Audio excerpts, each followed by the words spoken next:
السلام علیکم ناظرین، سلامتی ہو آپ پر جہاں بھی آپ ہوں۔ کیلنڈر پر آج دن میں تاریخ رہی 18 جمادی الاولیٰ، انگریزی تاریخ 23 دسمبر ہے۔ اپنے میزبان راہی حجازی سے انڈیا کی خبریں سنیے۔ متھرا کی شاہی عیدگاہ مسجد ہندوتو کے نشانے پر نماز پر پابندی کے لیے عرضی داخل۔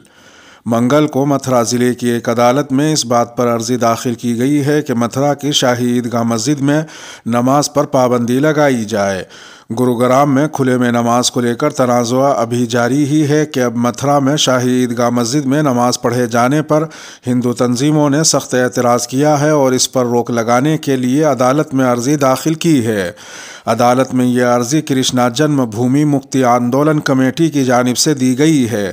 عرضی میں دعویٰ کیا گیا ہے کہ عیدگاہ احاطے میں کبھی نماز ادا نہیں کی گئی، لیکن پچھلے کچھ عرصے سے دوسرے فریق کی جانب سے جان بوجھ کر نماز پنجگانہ ادا کی جا رہی ہے، جو ناقابل قبول ہے۔ کرشنا جنم بھومی مکتی آندولن کی جانب سے عرضی میں یہ بھی دعویٰ کیا گیا کہ اورنگزیب نے 1669 میں کرشنا مندر کو منہدم کر کے اس مقام پر مسجد کی تعمیر کرائی تھی۔ عرضی میں مزید دعویٰ کیا گیا کہ مسجد کی دیواروں پر ابھی بھی ہندوؤں کی مذہبی علامات موجود ہیں۔ مبصرین کا کہنا ہے کہ سب یو پی الیکشن کے باعث کیا جا رہا ہے کہ جہاں ایک طرف عیدگاہ مسجد کو ہٹانے کی عرضی دائر کی گئی تو وہاں اب نئے سرے سے متھرا کی شاہی عیدگاہ مسجد میں نماز پڑھنے پر بھی اعتراض ظاہر کرتے ہوئے اسے ہندوؤں کی املاک قرار دیا جا رہا ہے۔ موب لنچنگ کے خلاف جھارکھنڈ اسمبلی کے ذریعے قانون سازی کا استقبال ہے۔ جمعیت علماء ہند کے قومی صدر مولانا محمود مدنی نے جھارکھنڈ اسمبلی کے ذریعے موب لنچنگ کے انسداد سے متعلق قانون سازی کا استقبال کیا ہے اور امید ظاہر کی ہے کہ قانون کے ذریعے سے سماجی اور معاشی طور سے کمزور طبقات کے اندر اعتماد پیدا ہوگا اور ملک میں برادرانہ ہم آہنگی اور امن و امان کے قیام میں مدد ملے گی۔ مولانا محمود مدنی نے دعویٰ کیا کہ جمعیت علماء ہند شروع ہی سے اس طرح کے قانون بنانے کا مطالبہ کرتی رہی ہے۔ اس کے مرکزی اور ریاستی وفود نے میمورنڈم اور مکتوب کے ذریعے جھارکھنڈ کے وزیر اعلیٰ ہیمنت سورین کے سامنے پوری قوت سے اس کا مطالبہ کیا تھا۔ مولانا مدنی نے ملک کی دوسری ریاستوں کو متوجہ کیا کہ وہ بھی مؤثر قانون کے ذریعے ایسے گھناؤنے اعمال پر روک لگائیں۔ مولانا مدنی نے کہا کہ جھارکھنڈ میں حال ہی میں موب لنچنگ کے واقعات کافی زیادہ رونما ہوئے، اسی طرح ملک کے دوسرے حصے بھی کافی متاثر ہیں۔ زیادہ تر ایسے واقعات مسلمانوں اور دلتوں کے خلاف رونما ہوتے ہیں اور پھر مشتعل اور جنونی بھیڑ کے ذریعے ویڈیو بنا کر اس کی نمائش بھی کی جاتی ہے تاکہ خوف کا ماحول پیدا کیا جائے۔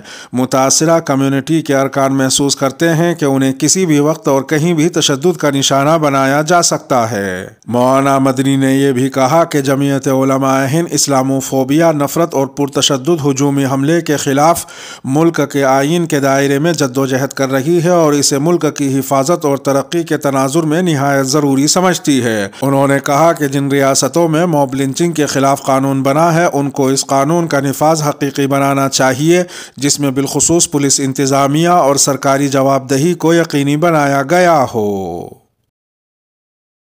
مسلم ممبران نے ہریانہ اسمبلی میں نماز کا معاملہ اٹھایا، اوقاف سے قبضہ ہٹانے کا مطالبہ۔ ہریانہ اسمبلی کے سرمائی اجلاس میں ممبر اسمبلی آفتاب احمد نے گڑگاؤں نماز جمعہ ادائیگی معاملے پر اسمبلی کے اجلاس کے دوران سوالات اٹھائے، جس کے بعد ایوان میں ہنگامہ ہو گیا۔ اس دوران آفتاب احمد نے گڑگاؤں نماز معاملے پر اسمبلی اجلاس میں بی جے پی حکومت کی پالیسی کے خلاف آواز اٹھائی۔ انہوں نے کہا کہ جس طرح سے کچھ ہندوتوادی شرپسند عناصر گڑگاؤں میں نماز میں مسلسل خلل ڈال رہے ہیں، ایسے میں وزیر اعلیٰ کو ایسے شرپسندوں کو سختی سے روک کر نماز پڑھنے والوں کا ہر ممکن تعاون کرنا چاہیے تھا۔ آفتاب احمد نے مزید کہا کہ جب انہوں نے حکومت سے گڑگاؤں میں موجود وقف اراضی کو خالی کرنے کا مطالبہ کیا تو وزیر اعلیٰ نے اس کے برعکس مجھے معلومات دینے کو کہا۔ آفتاب احمد نے کہا کہ وزیر اعلیٰ کو ابھی تک نہیں معلوم کہ گروگرام میں کتنی وقف اراضی ہیں۔ انہوں نے سوال کیا کہ کیا وزیر اعلیٰ پچھلے کئی سالوں سے نماز میں مداخلت کرنے والوں کو اکسا کر تماشا دیکھ رہے ہیں؟ اس سے صاف ظاہر ظاہر ہوتا ہے کہ وزیر اعلیٰ اور ان کی حکومت نماز کا مسئلہ حل نہیں کرنا چاہتی۔ آفتاب احمد کے مطابق وہ گڑگاؤں نماز کے معاملے پر نظر بنائے ہوئے تھے اور آج انہوں نے نماز جمعہ معاملے پر حکومتی موقف کو اسمبلی میں بے نقاب کر دیا ہے۔ عوام کو پتہ چل گیا ہے کہ صرف چند لوگ نماز کی مخالفت کر رہے ہیں، یہ سب حکومت کے کہنے پر ہو رہا ہے۔ اس سے قبل گڑگاؤں میں نماز جمعہ کی ادائیگی کے معاملے میں سرگرم مولانا صابر قاسمی نے حکومت سے مطالبہ کیا کہ حکومت کو چاہیے کہ وہ جلد از جلد وقف بورڈ کی تمام جائیدادوں پر سرکاری اور غیر سرکاری قبضہ چھڑا کر ان کے حوالے کرے اور مسلمانوں کو وقف اراضی دی جائے تاکہ یہ مسئلہ ہمیشہ کے لیے ختم ہو جائے۔ اب 70 سال سے زائد عمر والے بھی حج کر سکیں گے۔ سعودی عرب کی وزارت حج اور مرکزی حج کمیٹی آف انڈیا نے 65 سال سے زائد عمر والے افراد کو خوشخبری دیتے ہوئے کہا ہے کہ خواہش مند افراد جلد از جلد حج فارم بھر کر ریاستی حج کمیٹی کو ارسال کر دیں۔ واضح رہے کہ حج فارم بھرنے کا سلسلہ جاری ہے جو جنوری 2022 کے آخر تک جاری رہے گا۔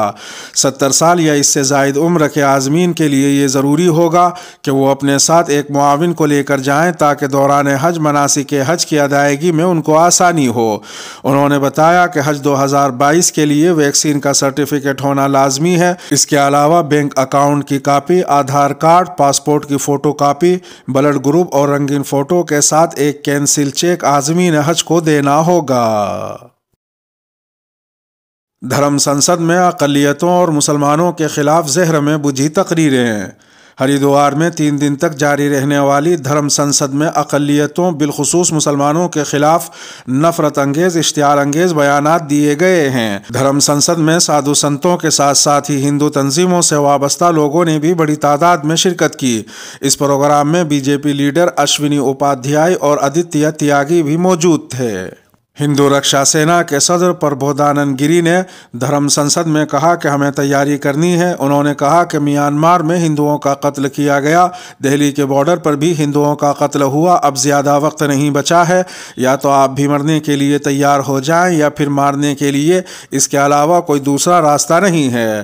انہوں نے مزید کہا کہ میانمار کی طرح یہاں بھی ہر ہندو کو ہتھیار اٹھا لینا چاہیے اور صفائی ابھیان شروع کر دینا چاہیے۔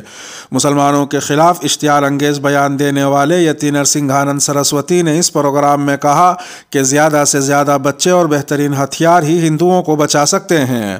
المیہ کی بات یہ ہے کہ ان لوگوں کی ویڈیو سوشل میڈیا پر وائرل ہونے کے بعد بھی کوئی پولیس کوئی عدالتی نظام انہیں جیلوں میں ڈالنے کے لیے آگے نہیں آیا۔ یہ پروگرام بی جے پی کی حکومت والی ریاست میں ہوا ہے۔ اسی ایک بات میں ساری باتیں چھپی ہوئی ہیں۔